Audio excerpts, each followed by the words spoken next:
Kids today are growing up with a screen within arm's reach for lessons, for play, and for comfort. But in that always-on world, something else is getting squeezed out. Unstructured, hands-on play, the kind that builds bodies, patience, and social instincts.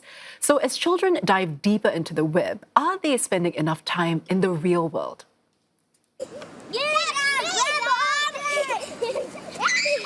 Research suggests hands-on play is not extra, it's developmental work. It fuels creativity and curiosity, strengthens empathy and social skills, and keeps children physically active. That's why Singapore's Education Ministry says early learning should be rooted in purposeful play. Yet, many parents still worry that play is a luxury they can't afford. Less tuition, less drilling, and less prep for what school will demand. And so tonight on our Back to School series, we ask how much play is enough? And in a society wired for results, is play quietly disappearing?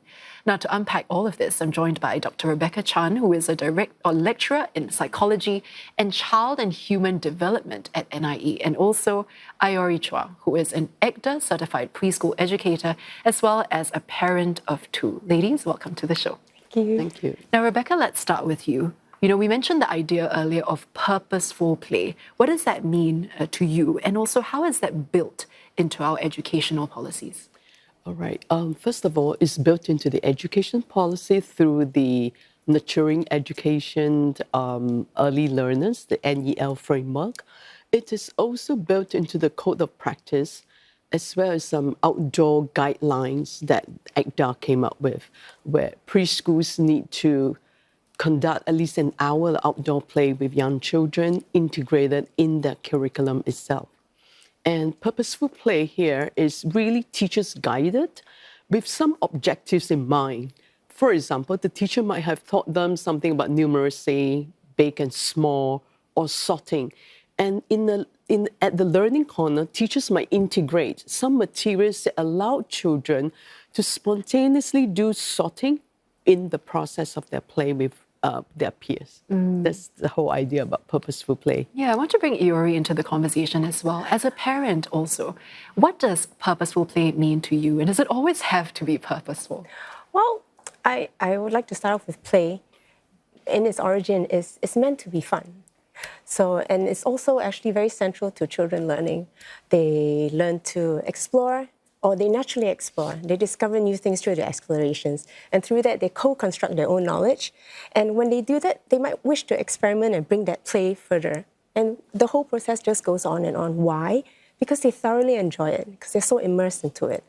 And with play, the benefits of it is that it also builds your confidence. Why do I say that? If it's self-directed, then you're allowed to be creative. There's no right or wrong.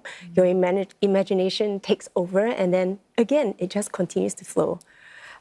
With play also, you understand how the world works, because you derive the concepts that you learn through the process of play, and then you connect the bits, and it's like, oh, okay, you might reenact what you've seen and experienced, and then that's how, they understand the world around them better. Yeah, Rebecca, so Iori has highlighted many benefits of play. We have leadership skills, social skills, even just creativity as well. Play gives that base for which children to learn. They can learn all of these things. But what happens if our kids don't play enough? Do you see any potential pitfalls? Yeah, I mean, when kids don't play enough, research has shown that in terms of the risk-taking appetite, the flexibility in thinking and looking at things from multiple perspectives, I think they kind of hold back in terms of self-esteem and confidence. Because through play, children process information. They process the experiences that they take in throughout the day. And they might not have the language or even the writing skills to pour out what they have taken in throughout the day. And it is through play that they make sense of all that has happened during the day or hour or minutes away. And play is children's developmental needs. It is not a luxury. It is not whether they should play or not play. It's a developmental needs. It's a very natural process. And children need play to process all their experiences and observations. I see Iori nodding very vigorously there. But, I want to bring up also some concerns, that parents might have.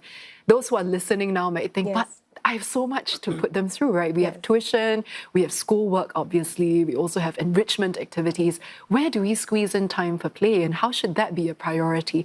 Iori, as a parent yourself, how do you make time for play? Why is it important? Okay. I think play is a necessity, but that stems from me. Why? I'll use actually my son's words. He says, like, Mom, if I don't play, I don't get a chance to reset. So, with all these demands from an academic standpoint, the child, when they are allowed to play, it allows them to calm their mind. Play also keeps them active. So I tell myself that, I was once a child. I didn't want to study all the time. So I need to give them that freedom of space where they can actually put their own ideas to action. Having said that, through that, I also learned to take a step back. I try not to direct as much. It's not easy, I have to admit. But I try to remember all the positive sides of them giving them unstructured activities to take part in, which they themselves can direct it. Yeah, can you give us some examples of that then? Okay, so my son likes to draw. And from my experience working with children, especially the younger ones, like in nursery level, whenever you give them free pockets of time during the day, they will always ask, oh, can I draw? Can I make a card? Can I build something? I want to build this. And I think if you give children that opportunity, they will still be able to maintain that level of curiosity and imagination, which some educators or parents also might find is lacking in children today. Yeah, there's some element of self-direction as well, that they get to lead not just themselves, but maybe even their playmates, to really start a new activity, be more creative in that sense. So, Rebecca, when it comes to a lot of academic pressure that a lot of parents, of course, are feeling, how much of it do you think also is that parents themselves, while growing up, were put in a very pressurizing environment that they actually don't know how to play themselves? Do you think that is also partly the issue? Yeah, possible as well. The stresses and burden, with the high cost of living that we are facing now. At the back of my mind, I was just thinking maybe we should just get parents out to play. Because in every adult, there is a child within us. It's just having that opportunity and context where we can just let loose. So, I've also observed while we were chatting that kids nowadays are not as happy and spontaneous. They are more self-conscious about it. Why do you think that is? I'm just thinking, is it because of the lack of play? Because play is a sense of autonomy. I choose how to play, what to play, and it also feeds them a sense of competence. I can make choices, I can direct my own play, I have a play script in my mind, and I can change it as and when the props or circumstances change, or even when their friends react in a different way. So they build social skills. In the process, they see the feedback from their friends, they realize, hey, actually, it's not as difficult. I can manage the social situations. And according to the theories, is that play prepares them for life. Sometimes they might be rehearsing certain scenario that they might face later part of the day with their friends. And it's not so strange or unfamiliar in the sense that, oh, I actually had this. It's like a deja vu kind of experience. I play about it. I talk about it. It's like practice for their social skills as well. When you face conflict, sometimes you're able to respond consciously to it, and then you get to practice in a safe environment where there are no real stakes. It's just your friends, right? So before we go, Iori, I want to get your view on what is a good balance for parents, right, to incorporate play? So on one hand, you have all the demands of the educational system, but also how do you make sure that play is factored in? Is it something you have to carve out specifically? Well, I think a good balance would be when there is a child is able to engage in both unstructured as well as structured play during any particular day.